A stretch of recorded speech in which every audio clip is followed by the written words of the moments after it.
L'action est un ensemble de réactions, mais ce qui l'a initiée n'est pas nécessairement une réaction.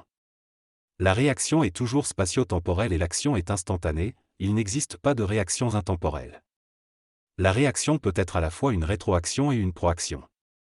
En cas d'accident ou d'erreur, cela signifie que l'intention initiale était différente. Dans ce texte, l'auteur discute de la différence entre choix et décision, affirmant que la décision est intentionnelle tandis que le choix est ce qui s'offre à nous.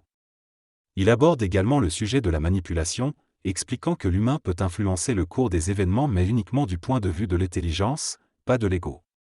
L'auteur mentionne également la possibilité de se souvenir du futur et de changer les choix et décisions précédemment pris. Il explique que ces choix et décisions sont simplement une mécanique exposée à notre conscience. En ce qui concerne le monde supramental, il affirme qu'il s'étend sur environ 15 milliards d'années-lumière par rapport à la Terre, suivi d'un vide absolu appelé le plan bouddhique, avant d'atteindre un autre univers. Cet univers a un diamètre d'environ 18 milliards d'années-lumière. Il est impossible de mesurer en années-lumière la distance entre le monde bouddhique et la frontière supramentale car elles sont indissociables. Cela peut être comparé à la frontière entre le Canada et les États-Unis, où il n'y a pas de mesure en termes de distance. De même, il n'est pas possible de mesurer en années-lumière la distance entre le monde atmique et le monde bouddhique, ni entre le monde atmique et le néant.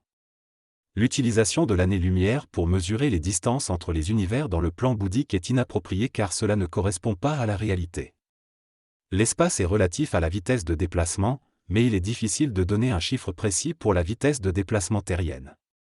Il est également impossible de quantifier combien d'univers similaires au nôtre pourraient être inclus dans cette mesure. Il est important de noter que l'une des deux antennes supplémentaires actuelles est en affinité avec le Soleil central de notre galaxie, tandis que l'autre est en affinité avec une autre étoile. En ce qui concerne le suicide, il y a deux cas possibles, celui où l'individu prend cette décision en tant qu'anti-homme, voyant la fin proche et cherchant à intégrer le monde de la mort, et celui où l'astral manipule le mental de l'individu qui possède une tendance suicidaire génétique. Ces deux cas sont différents, bien que tous deux soient liés à l'astral. Dans le cas où l'ego fuit et tue le corps physique, cela est considéré comme l'anti-homme. Il est important de distinguer ces deux mécanismes, bien qu'ils relèvent tous les deux de l'astral, dans le contexte d'une intervention auprès d'une personne suicidaire. Enfin, il n'est jamais possible pour le mental d'un individu de le suicider, à moins qu'il soit pris en otage et torturé au point où son mental décide de mettre fin à l'expérience de manière extrême.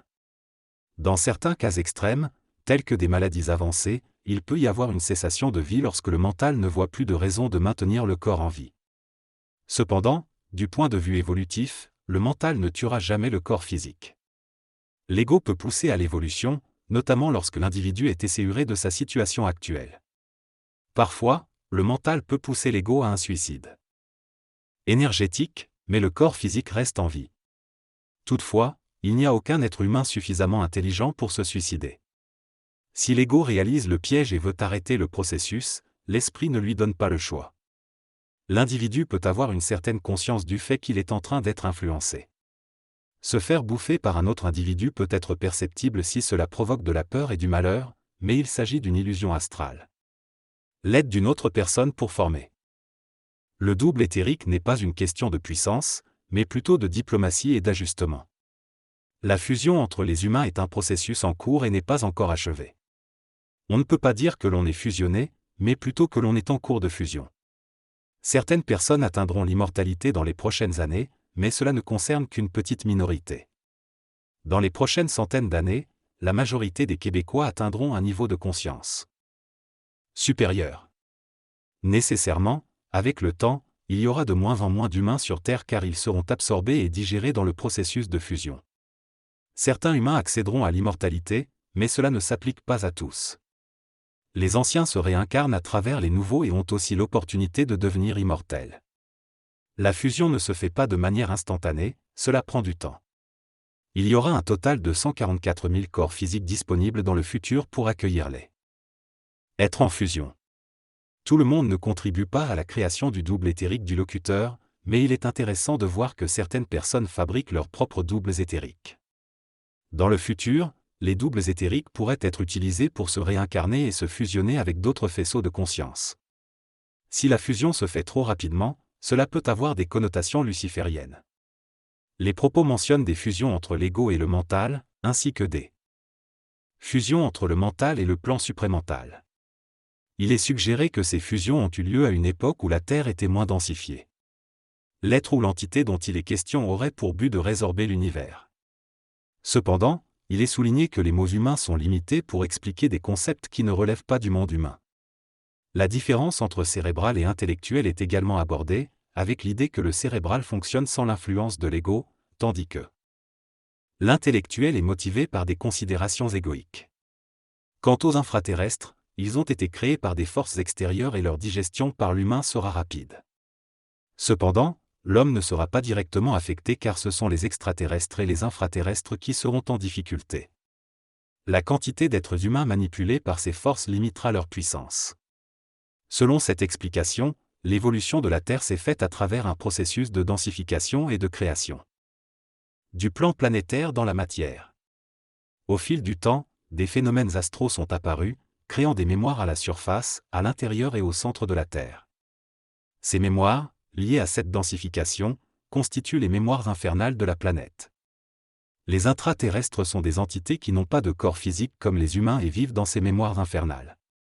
Certains d'entre eux ont réussi à créer des corps fonctionnels dans le centre de la Terre, donnant naissance à des civilisations infernales comme l'Agartha et Shambhala. Les extraterrestres sont également le résultat d'une expérience astrale et mémorielle, cherchant à voler la génétique humaine. Cependant, l'être humain est en constante évolution et devient de plus en plus puissant à long terme. Il y aura une intervention extraterrestre, mais aussi des attaques extraterrestres par différentes factions cherchant à prendre le contrôle de la Terre. Néanmoins, l'humanité finira par l'emporter. Les guerres extraterrestres sont énergétiques et peuvent devenir nucléaires lorsqu'elles se rapprochent de la Terre. L'être humain possède sa propre arme puissante, la bombe nucléaire, mais ne sait pas encore comment l'utiliser de manière adéquate. Les faisceaux énergétiques ont une hiérarchie de conscience et différentes saveurs de hiérarchie selon leur différenciation. Le Soleil central est un faisceau majeur à partir duquel d'autres faisceaux se répandent et sont gérés par des hiérarchies coordonnatrices. Selon les informations mentionnées, il existe différents faisceaux au niveau d'êtres humains, qui sont coordonnés par des coordonnateurs des religions dans l'ordre cosmique.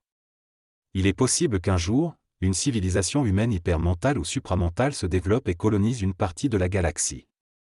Ce type de transport ne serait pas basé sur la matière, mais plutôt sur des vaisseaux spatiaux similaires aux ovnis, qui permettraient de voyager à des vitesses supérieures à celles de la lumière. Les soleils ne seraient pas utilisés comme station d'énergie pour se déplacer d'un endroit à un autre. L'homme serait considéré comme la manifestation périphérique de lui-même, et la création dans son ensemble. La durée pendant laquelle l'âme reste au-dessus du corps après la mort varie en fonction de différents facteurs. La couleur mauve pâle appartient au faisceau numéro 10. Les fusions en 14 faisceaux sont un phénomène de conscience et ne peuvent pas être visualisées sous forme physique. Les déchets astraux des autres faisceaux peuvent être ramassés en raison de l'âme collective. La présence et la résorption du faisceau du Nazaréen ont été influencées par l'expulsion des déchets astraux, mais la résorption finale n'a pas été complète car il y avait une dette à payer et le reste de l'humanité doit également y contribuer. Le texte mentionne plusieurs sujets différents, tels que l'instruction melchisédienne, les Indiens d'Amazonie des Guaritas, l'énergie supplémentaire, l'impact psychologique et génétique de se rendre dans des endroits spécifiques comme le désert de Gobi, le faisceau du comte de Saint-Germain divisé en plusieurs humains, le faisceau lazarien, la visite de Lazare à Montréal, la connexion de l'hémisphère gauche ou droit à l'âme, trouver le lieu géographique et la place dans la société pour exprimer son intelligence, et l'utilité de conserver la tête embaumée de Jean le Baptiste dans le trésor des Templiers. Le texte semble aborder des concepts ésotériques et spirituels, mais il est difficile de donner une synthèse précise sans plus de contexte ou d'explication. Selon les informations fournies, il semble y avoir une référence au temple qui aurait été divisé en deux parties, une partie noire qui adorait la tête de Jean le Baptiste et une partie blanche qui continuait de fonctionner sans cela. La partie noire aurait même détruit la partie blanche du temple. Par ailleurs, il est mentionné que la tête de Jean le Baptiste est une relique et un trésor, qui suscite l'adoration et l'embrassement de certains. Quant à la question de choisir un partenaire, il est suggéré que cela vise à combler un manque plutôt que d'avoir le contraire de soi. Le contrôle de la lumière est décrit comme un terme orgueilleux et astral, il est souligné que c'est en réalité la lumière qui contrôle ceux qui pensent la contrôler. Concernant le travail de nuit et de jour, il est précisé que certaines personnes sont faites pour vivre la nuit et d'autres pour vivre le jour, mais que travailler durant ces périodes dépend des préférences individuelles. En ce qui concerne les sciences cosmiques et alchimiques, elles sont considérées comme utiles pour ceux qui en ont besoin, mais pas nécessaires pour tout le monde. Il est également mentionné qu'il est important d'appliquer ces connaissances plutôt que de simplement les étudier. Ensuite, il est indiqué qu'il n'y a rien sur la planète qui ne serve à rien. Se promener sous la pluie est décrit comme intéressant, mais il est conseillé d'attendre que l'acidité de l'air soit tombée avant de sortir afin de bénéficier de l'énergie solarienne dans l'atmosphère et de l'énergie tellurique apportée par l'eau. En ce qui concerne Enoch, il est dit qu'il a été transporté aux cieux avec son corps dans un vaisseau spatial spécial, et que le Nazaréen a également fait ce type de voyage. Enfin, il est mentionné que les deux existent toujours, sans donner plus de détails sur leur identité. Dans ces extraits, il est question des mémoires d'Enoch et de Jean-Baptiste, ainsi que de l'instantanéité et de la pupille dilatée. L'instantanéité est décrite comme l'agglomération de tous les événements majeurs d'un univers. La pupille dilatée peut être causée par un manque de lumière, des sécrétions hormonales ou des problèmes neurologiques. Les drogues peuvent altérer la conscience et donner accès à des états supérieurs, mais cela peut entraîner des dommages sur le corps et l'ego. Il est souligné que l'expérimentation de subtilités supérieures à l'intérieur de soi fait partie de la transformation de l'ego, contrairement à la prise de drogue. Dans cette discussion, il y a une comparaison entre l'effet du crack et celui d'autres drogues telles que la cocaïne et l'héroïne. Il est mentionné que le corps physique de l'homme a évolué pour devenir moins réactif aux drogues, sauf pour le crack qui est une drogue récemment développée et donc plus puissante. Il y a une dépendance instantanée au crack, en raison de sa vibration spécifique ajustée à la conscience biologique de l'homme. Il est également évoqué le fait que les drogues sont créées dans le but de satisfaire les besoins de la conscience humaine. En ce qui concerne le libre-échange, il est perçu comme une ouverture économique et une dynamique d'évolution, bien que cela puisse entraîner des conséquences négatives pour certains secteurs. Finalement, il est abordé le sujet de l'adaptation et de l'identité culturelle dans le contexte du libre-échange entre nations. Dans cette émission, un orateur français discute du libre-échange et de son impact sur la conscience linguistique des peuples. Il mentionne une fille qui a réalisé des films sur les camionneurs américains, utilisant le mot trucker au lieu de routier ou camionneur en français.